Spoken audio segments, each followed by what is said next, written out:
Greetings. My name is Shannon Bergstresser. I am the Events and Marketing Coordinator for Apex Alberta, and today I will be your facilitator for today's event. Welcome.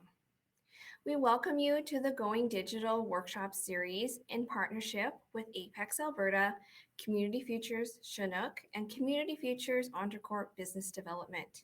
And we bring you today the third of our four-part series. We hope you did not have any problems logging in and getting registered on Remo. Apex Alberta and Community Futures would first like to acknowledge the many First Nations, Métis, and Inuit in and cared for these lands for many generations. We are grateful for the traditional knowledge keepers and elders who are still with us today and those who have gone before us.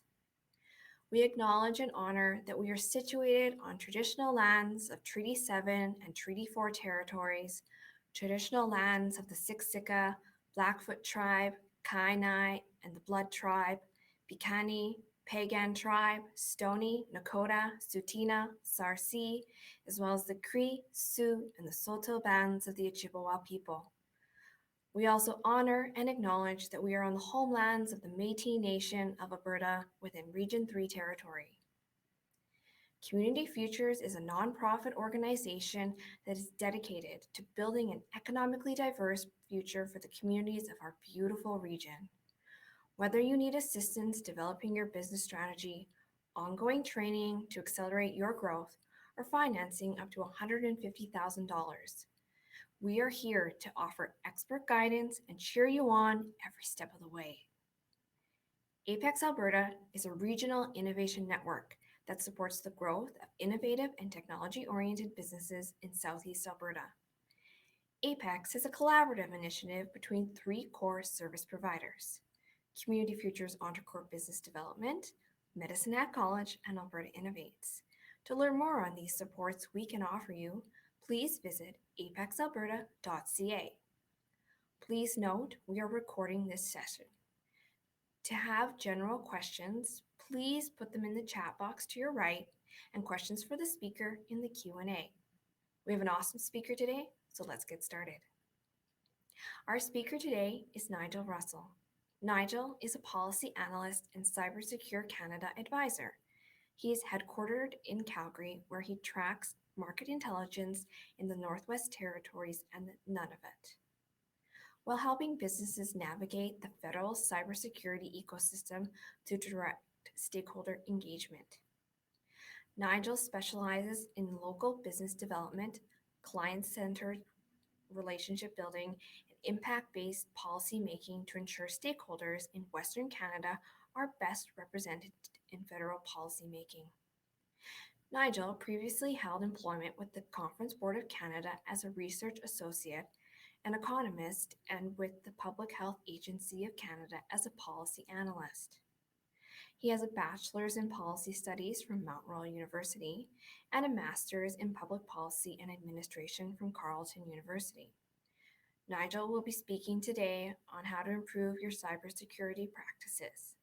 Please help me welcome Nigel Russell to our virtual stage. Well, thank you so much for that warm introduction, Shannon. And I'm going to share my screen with everybody right now so that I can jump into my presentation. And it looks like it's just loading in on us right now. So I believe you should all be able to see my screen here. And maybe Shannon or somebody from the CF team, if you could just confirm if you can see that, as opposed to just me and my face looking at everybody. So I believe you can see this now. And there we are. So we should be in full screen mode. That's beautiful. But yes, so thank you, Shannon, thank you, Darren, and thank you, Pat, and everybody at Community Futures for inviting me on today to talk about cybersecurity, why you should even pay attention to cybersecurity, and then also Cybersecure Canada and the Digital Adoption Program, that are two really innovative federal programs that you may be interested in. So to start, it's really important to look at cybersecurity as it relates to your business. So here I've got 4 really basic questions that I'd like everybody to ask themselves, and even the folks at CF, relating to your actual practice.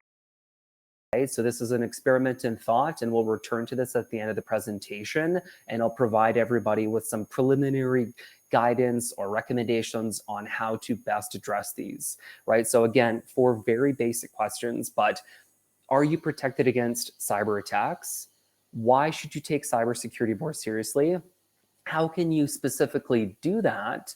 And then in the event that you are a victim of a cyber attack, what do you actually do? So keep these questions in mind. We're going to come back to these at the tail end of the presentation, where I'll provide everybody with a sense for how to move forward against them.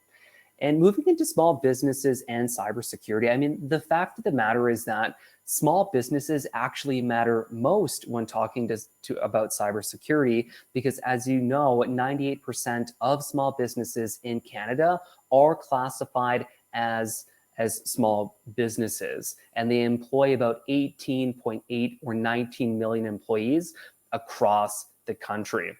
So knowing that, hackers have begun to increasingly target and attack small businesses.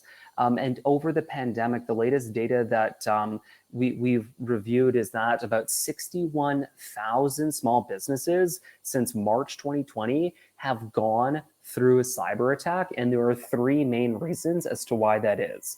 The first reason is that whether you believe this or not, or whether some small companies subscribe to this way of thinking, all companies and all small businesses have really valuable and lucrative information and data on hand. You've got credit cards, you've got intellectual property, and you've got all of your client relationship documents, your requests for proposals.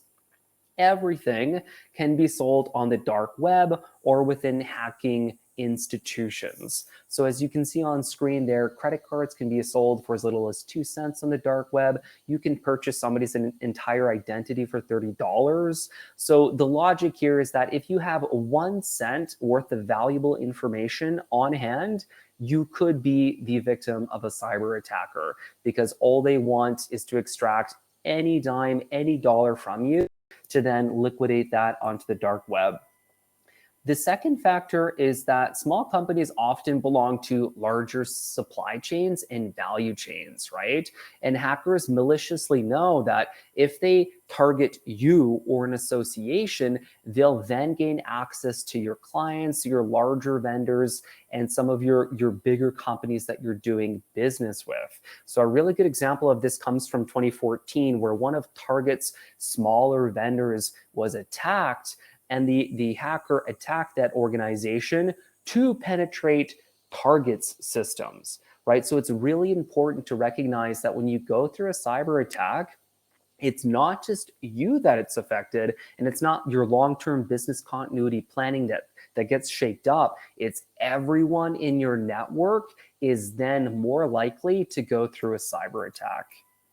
And the third and most malicious reason why cyber attackers are increasingly targeting small companies and startups, it's because they know small companies don't have the expertise, they don't have the equipment, and they don't have the knowledge or know-how to actually respond to the attack. So why would a hacker target Microsoft when it'll be exceptionally challenging to break into their systems, when they could instead target a small company in Red Deer or Medicine Hat or Lethbridge or in Calgary, where they know that their odds of success are significantly higher? So hackers are much more strategic and smarter than we'd give them credit for. They naturally know this, and that's what they've been doing over the pandemic. And at the Government of Canada, we've seen a huge uptick in the number of cyber attacks against small businesses, because many companies have not yet to start thinking about cybersecurity. They haven't allocated any resources towards it. And unfortunately, hackers know this, and that's why they're increasingly targeting small companies.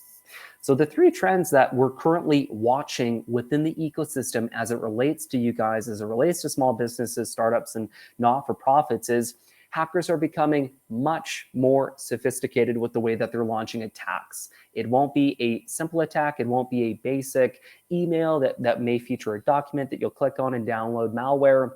It could be some type of social engineering attack, or they may manipulate you into clicking a link via social media, and then that's actually a Trojan virus, right? So they're getting much more sophisticated with the way that they're launching their attacks. Second, cyber attacks are becoming much more frequent, as I've alluded to a lot, because of the shift towards digitization fueled by the pandemic, right? So as everyone is shifting their online practice or their business practice online, hackers are, in essence, they have a much larger target market to go after.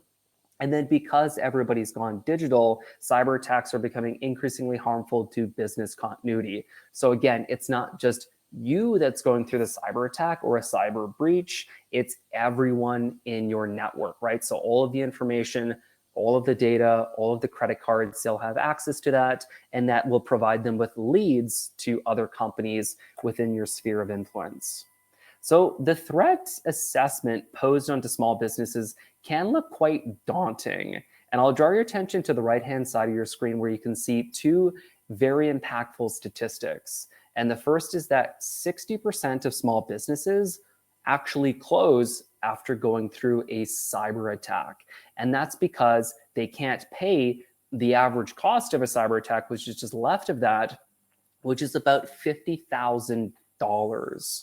Right? So again, the threat assessment posed on small businesses can look very, very challenging. So it's important to look at this, but to look at it proactively, right? To think about, okay, so knowing what's happening, what is the solution? And there are 4 really practical steps that we can all take to improve our cybersecurity posture statements.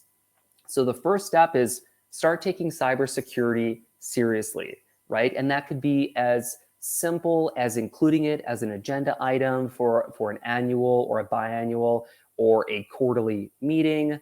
Step 2, assess what steps you can practically take to protect your business, right? So going through all of your basic firewall systems, contacting your internet service provider, doing everything you can immediately and free of charge to help your company or association with your cybersecurity protectedness.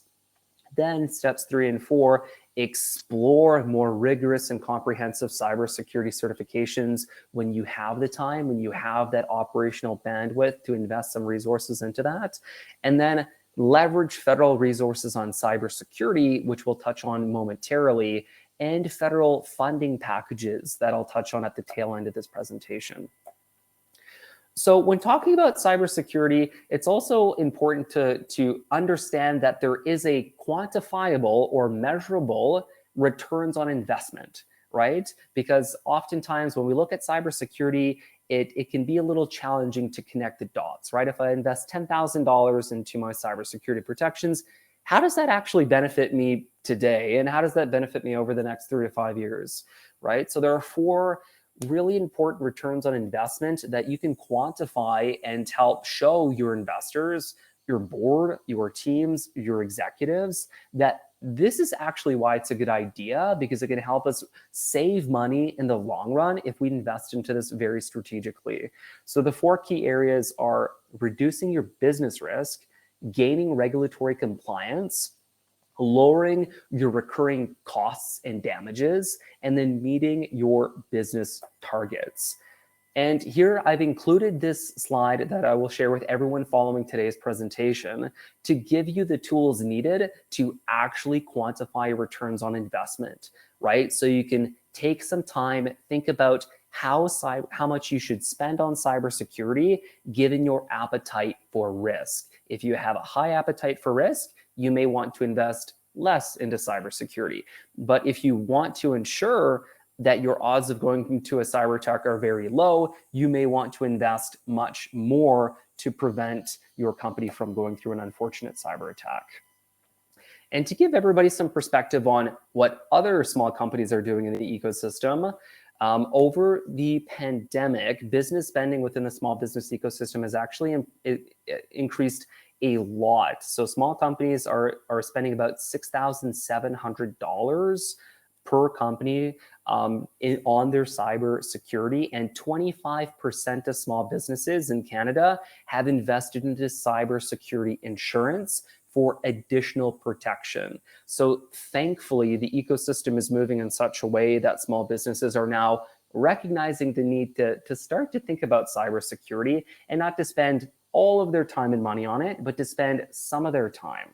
And to give everybody a sense for how larger companies approach cybersecurity, the average publicly traded company on the New York Stock Exchange spends about 11% of their revenues on IT and about 0.5% of their revenues on cybersecurity. So these are the top market indicators that we have access to, and they give you a sense for what larger companies do and how much they spend on cybersecurity. As you can imagine, companies like Microsoft, 0.5% of their revenues equates to millions, tens of millions of dollars every year. But when held against a smaller company, you're spending hundreds of dollars every year. But that gives you a sense for how much others are spending and then how much you may want to spend if you want to fit in with that ecosystem average. And then there's some really important intangibles when it comes to cybersecurity, right? So when you invest into cybersecurity, you're investing into your value chain and your supply chain confidence. So you can show your network when you're meeting folks for the first time, or when you're meeting with clients you've been meeting with years or decades. You can show them that you really take their information and data privacy seriously, right? You've invested into cybersecurity, and you've done that to best protect the information that they've entrusted you with, right? It's different to say that you take it seriously than actually investing into it, right? You've invested into cybersecurity. This is how you are specifically protecting their information and data. And then related to that, cybersecurity can come into usefulness when building international relationships, right? When connecting with folks in the United States or in Europe or in the Asia Pacific region, when connecting with them and then leveraging your cybersecurity chops to show them that you do take their information and data really seriously as you're transmitting that across international borders.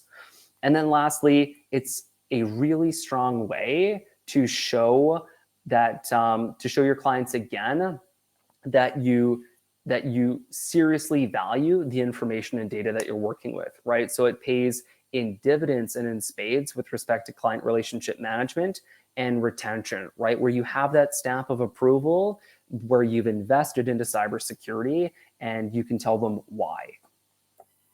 So moving on after that, I think it's really important to touch on a specific way of thinking that can actually hurt some small companies, right? So lots of small companies may say something like, what are the odds that I'll actually go through a cyber attack? Like what are the actual odds that that an international hacker in the Eastern Hemisphere will come across my business online and then they'll launch an attack, right? So that way of thinking can be damaging because many of those companies, unfortunately, go through a cyber attack, right? Because they haven't invested into anything. And the examples that I'll point to here are Canada Post, JBS Foods, Colonial Pipeline, and Kaseya. These are 4 huge institutions, companies. They're global, and they all went through devastating cyber attacks this year.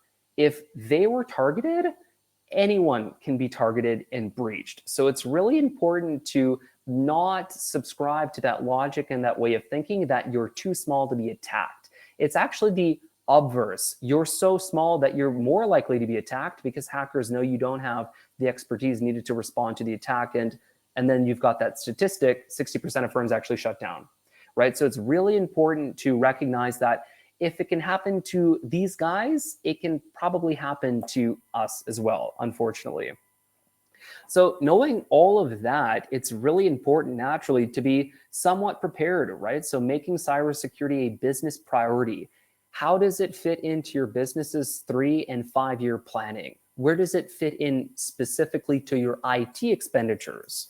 And then, also educating your employees on cybersecurity via quarterly or semi-annual or annual employee awareness training sessions on cybersecurity can pay off in spades. And then investing strategically into cybersecurity, right? So evaluating all of the options and levers at your disposal, and then choosing those that best match your business's long-term ambitions and aspirations. So with all of that said, we've gone through the ecosystem. We understand why small businesses in cybersecurity are so important, that they're the most important component in the ecosystem. And we've looked at the benefits, right? The quantifiable, the on paper, the financial benefits of looking through cybersecurity. Now we can move on to Cybersecure Canada. And that's the program that I help manage and develop in Western Canada.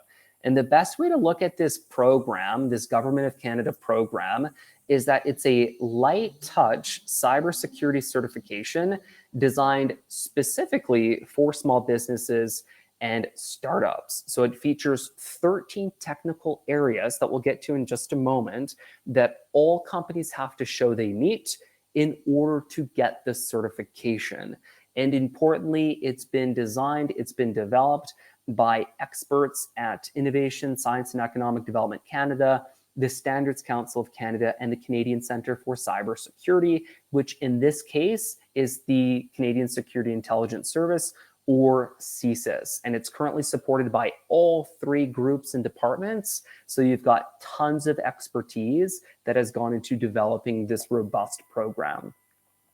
In practice, this is how Cybersecure Canada actually manifests, right? This is how it's realized. So Cybersecure Canada, it's a light touch certification for companies who want to take cybersecurity more seriously. That's what this program offers in a nutshell. And importantly, Cybersecure Canada is aligned with what's happening in industry and internationally. So internationally, there are very similar programs in the United States, the United Kingdom, Australia, and New Zealand.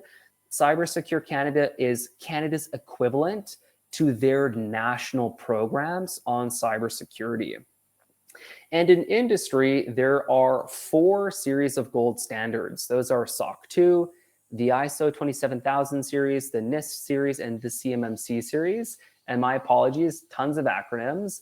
But these are certifications, if you haven't come across these already, these are certifications that all companies with over 50 to 75 employees have gone through or will go through. They are virtually required to work with big vendors and partners like Microsoft, Google, Twitter. So if you're ever wanting to work with a much larger company, but in an intricate way, you will have to go through one of these.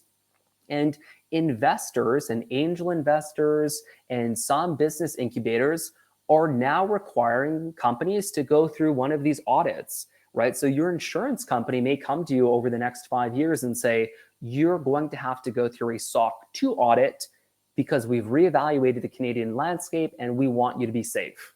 This is happening right now, but within the next 5 years, this will become increasingly prevalent.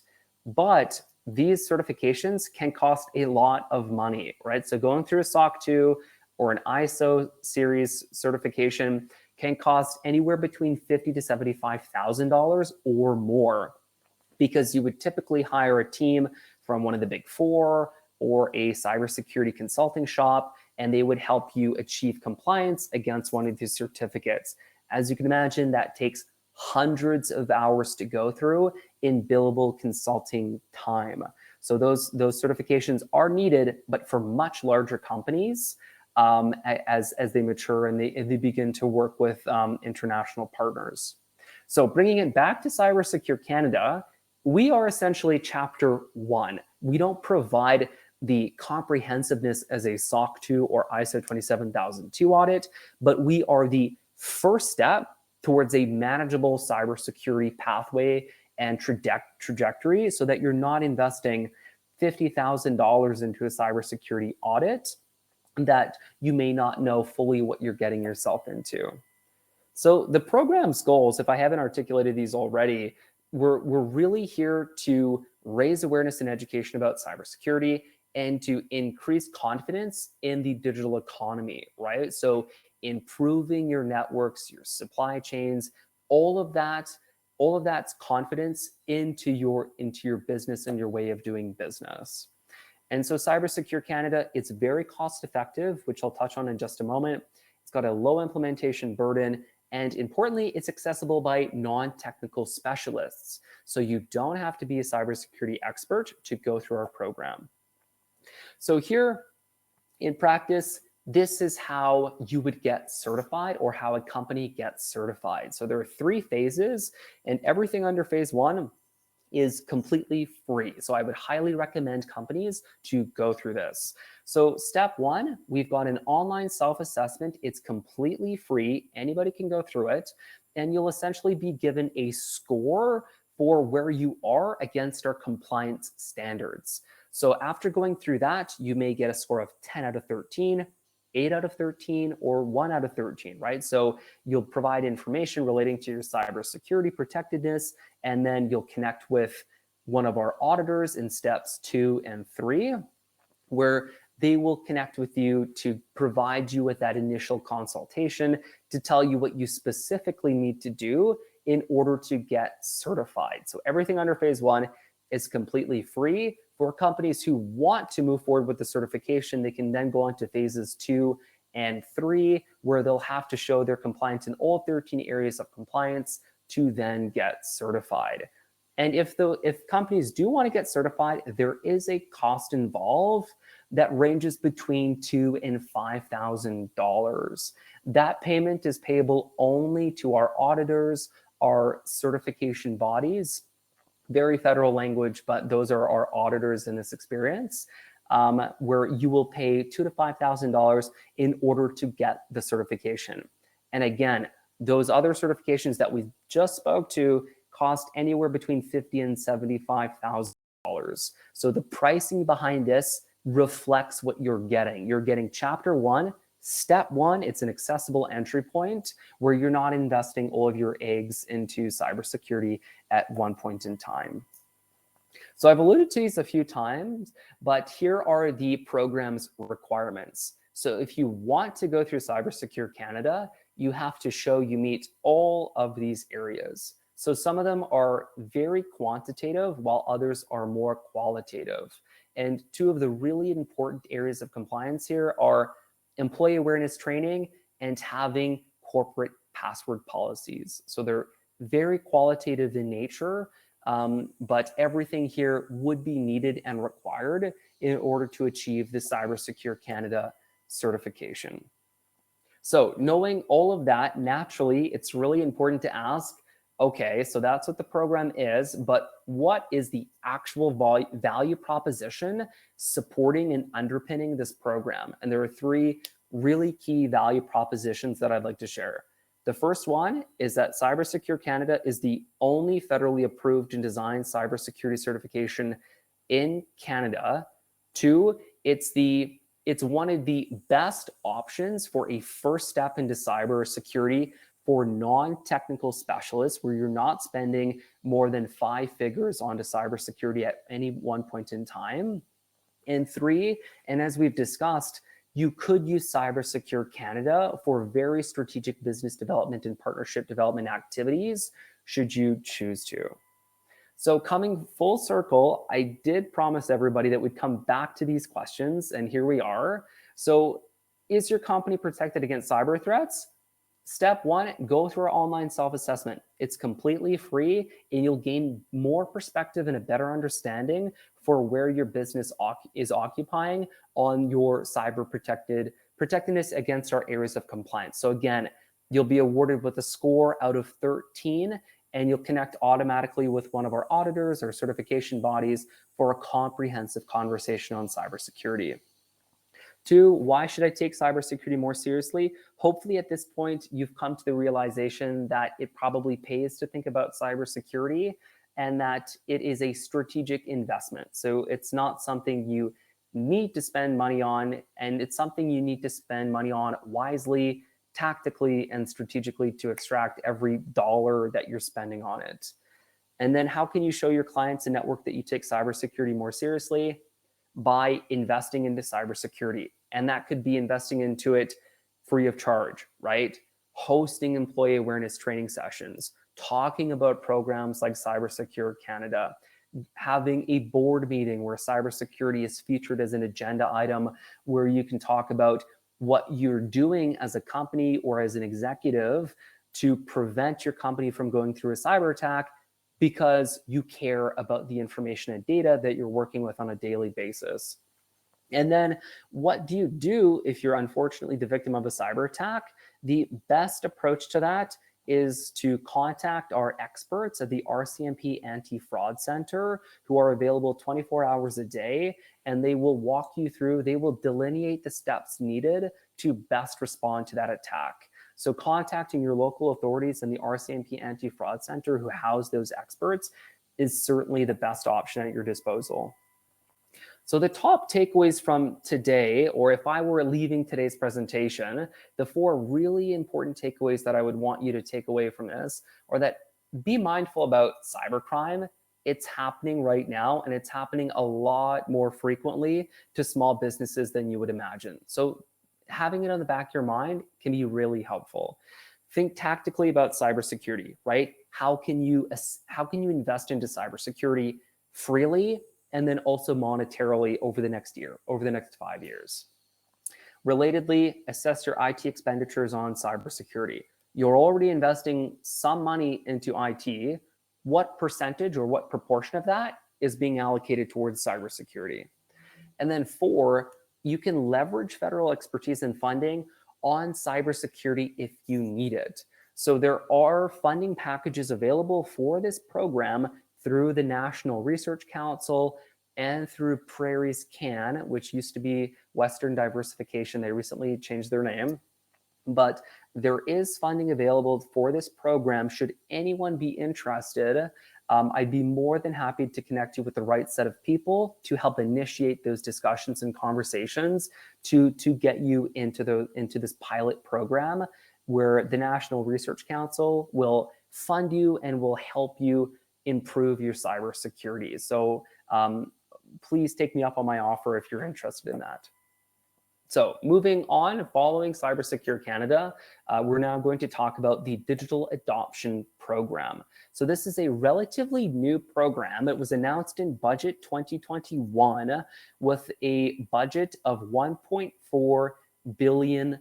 And the 3 foci or focus areas of the program are for skills training, macro grants, and micro grants and grants, and youth work placements.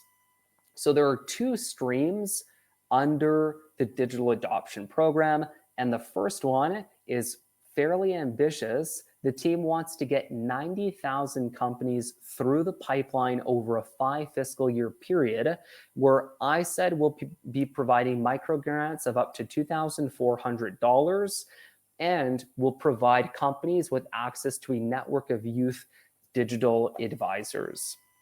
Under Stream 2, the target is to get 70,000 companies through the pipeline, and this one is a little bit more robust in terms of funding. Eligible companies will be able to secure up to $15,000, 90% non-repayable, so mostly a grant, to help them with their long-term digital adoption.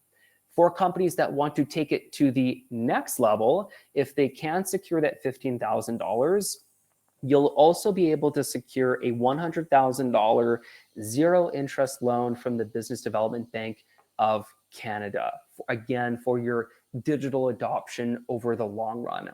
And then lastly, under Stream 2, eligible companies will be able to secure a $7,300 youth wage subsidy for a student in a technical field. And importantly, this is in addition to all federal existing programs and architecture on youth work placements and subsidies, and all provincial subsidies. So this is just another reason to hire an intern or a co-op student. So unfortunately, this program hasn't launched yet, so you can't apply for any funding just yet. But in the interim, as for next steps, you can go to the Canada Digital Adoption Program website where you can subscribe to their newsletter so that you can stay abreast of the program's information and updates, and so that you can apply as soon as this program launches. Because as you can imagine, there's been tons of interest in it, and when it does launch, it should go pretty fast. So here I've included my contact information, some very useful links should anybody want to follow up after today, but I would highly recommend reaching out if you want any more information about the program, about connecting with the National Research Council in Prairies Canada, and then also for the digital adoption program. If you have more questions about the merit criteria, the eligibility process to secure that funding, I would be more than happy to connect with you on that. And that is the end of my presentation. So again, thank you, Shannon, and the CF team for inviting me on today. And at this point, I'd be more than happy to answer any questions the group may have. Thank you so much, Nigel, for your presentation today. We do have some time for questions, and there are some that have come through our chat box here. So the first question we have is, would the Canada Alberta Job Grant cover this expense? So that's a really good question, and you're going to hate my answer, but it depends. So depending on who you're working with, you should be able to cover Cybersecure Canada as an eligible expense, so long as you can connect it to the Canada Alberta plan that you have ongoing. So I want to assume you should be able to cover the expense. Again, it's only $2,000 to $4,000, so it's not a major expense within that program's architecture. So you should be able to help find that additional funding for the program. Great.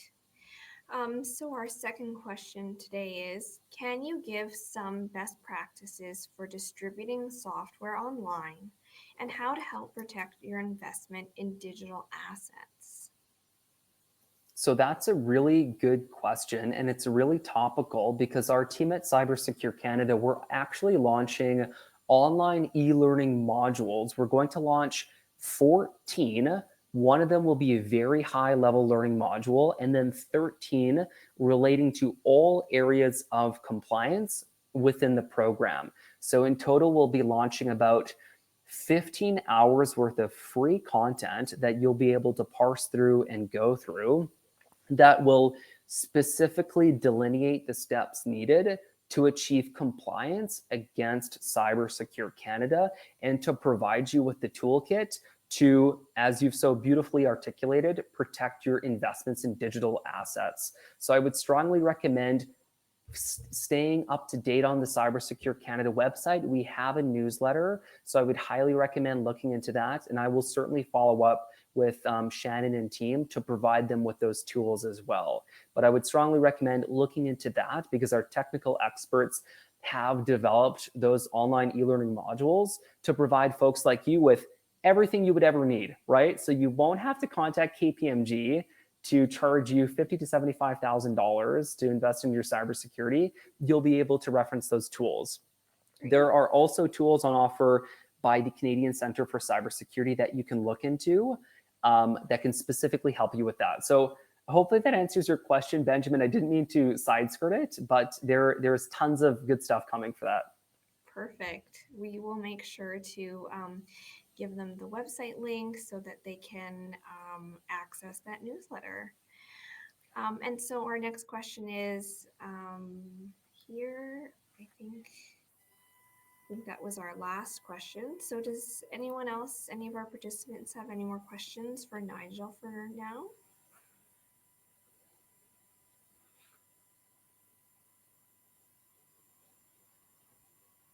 All right. So Nigel, could you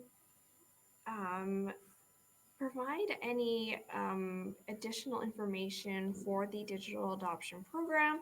I know people are going to be very eager to get at that once it comes out and to fill out that application. So is there any definitive date at all for us to sign up, get ready, prepare, anything like that? So those are really, really good questions, and I wish I knew the answers to some of them.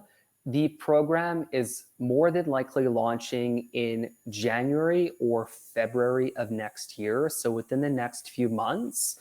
But I'd say, as for an immediate next step, I would strongly, strongly recommend subscribing to the CDAP's newsletter, or the Canada Digital Adoption Program's newsletter, so you know immediately when the program launches. And importantly, the team's going to provide everybody with an opportunity window to prepare their applications. So you may get a newsletter indicating that the program's launching in 2 weeks, and here's how you can best prepare your application within that time frame. I would strongly recommend doing that as a step one.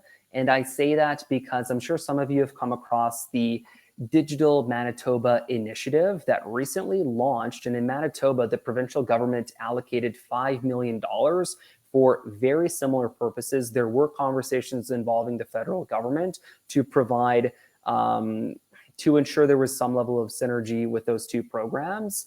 But to give you some perspective, that program, a week after launch, it closed because of the number of applications and funding requests it received. So things will be different given the level of funding we're working with at the federal level. But I'd say don't wait for this opportunity, because there are thousands, if not tens of thousands of other companies in the country that will be applying to this too. So I really want to make sure that, folks in us in Alberta, we have that opportunity to get funding, and so we're not left by the wayside. So I would really, really strongly recommend subscribe to the newsletter. I will be on top of this as well to ensure that we all have an opportunity to secure some funding, right? Because it will be a very, very popular program when it launches, because the eligibility criteria to apply are virtually non-existent. We want to help as many companies as possible, as fast as possible. So yeah, so hate to say it, but newsletter is the best thing we can do right now.